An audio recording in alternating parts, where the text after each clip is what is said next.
صدیوں پرانی بات ہے، کسی ملک کا ایک بہت خوبصورت شہر تھا۔ اس شہر کے کھاتے پیتے لوگ تھے اور خوشحال زندگی گزارتے تھے۔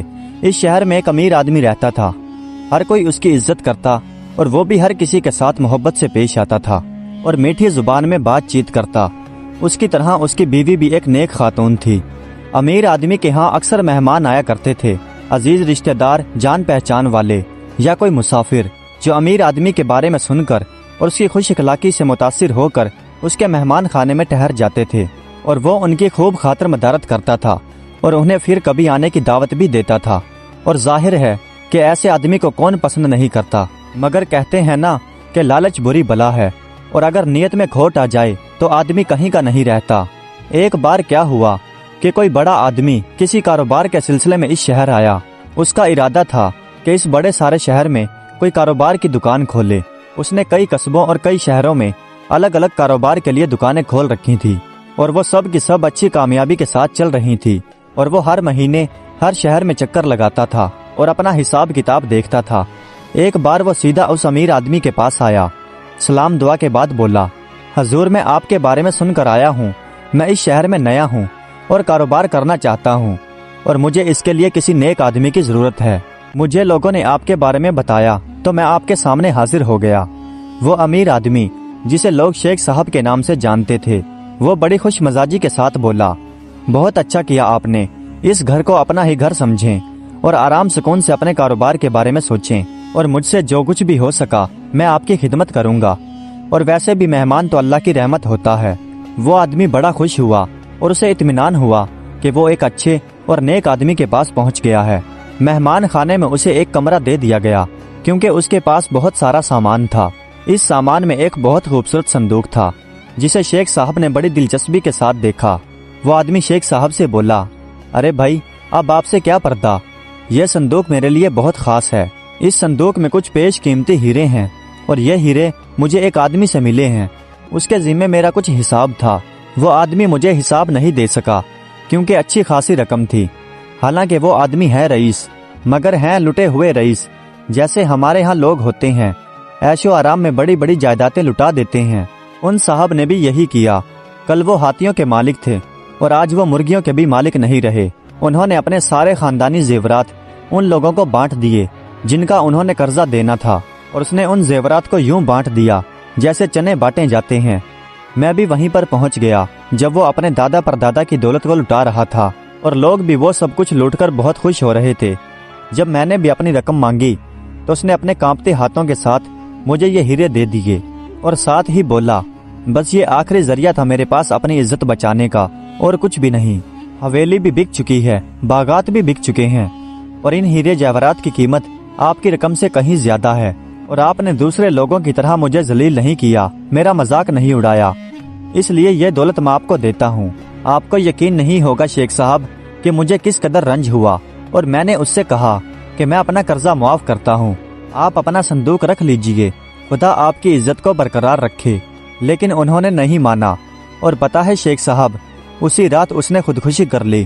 خدا ایسا انجام کسی کے ساتھ نہ کرے، اور ایسے معاملے میں ہر کسی کو عقل عطا کریں کہ کوئی بھی ایسا قدم سوچ سمجھ کر اٹھائے۔ اگر میں اس صندوق کو اپنے گھر لانے کے لیے سفر ختم کرتا تو میرا بڑا نقصان ہو جاتا، اس لیے میں مجبور ہوں اور اسے اپنے ساتھ رکھے ہوئے ہوں، اور آپ کے پاس پہنچ کر اپنے آپ کو میں محفوظ سمجھ رہا ہوں، ورنہ لوٹنے والوں کی کمی نہیں۔ آپ ایسا کریں کہ میرا یہ صندوق میری امانت سمجھ کر اپنے پاس رکھ لیں، جب میں یہاں سے جاؤں گا تو یہ ہیرے آپ سے واپس لے لوں گا، مگر بھائی جان ذرا سنبھل کے، یہ ہیرے ہیں، کوئی عام چیز نہیں۔ شیخ صاحب نے یہ سنا تو وہ گھبرا کر بولے، مجھے اتنی بڑی دولت سنبھالنے میں ڈر لگ رہا ہے۔ ڈرنے کی کوئی بات نہیں بھائی، وہ سوداگر بولا، مجھے آپ پر پورا بھروسہ ہے، اور ویسے بھی یہ آپ کے پاس ہی محفوظ رہ سکتے ہیں۔ میں تو ایک مہمان خانے میں رہ رہا ہوں، اور یہاں تو اور لوگ بھی آتے جاتے ہیں، اور ایسے میں یہ صندوق غیر محفوظ ہے۔ میں کاروبار کے لیے باہر جاؤں گا تو تب بھی تو یہ آپ کی ذمہ داری ہوگی۔ شیخ صاحب کی عقل میں یہ بات آ گئی، اور پھر وہ بولے کہ ٹھیک ہے، یہ صندوق میں اپنے پاس رکھ لیتا ہوں، لیکن اس سے پہلے آپ اپنے ہیروں کی گنتی کر لیں اور مجھے بھی دکھا دیں، تاکہ واپسی پر ہمارے درمیان کوئی بات پیدا نہ ہو سکے۔ جب ان صاحب نے صندوق کو کھولا تو شیخ صاحب کی آنکھیں حیرت سے کھلی کی کھلی رہ گئیں۔ ہیرے موتی اور نہ جانے کتنے بڑے بڑے زیورات تھے۔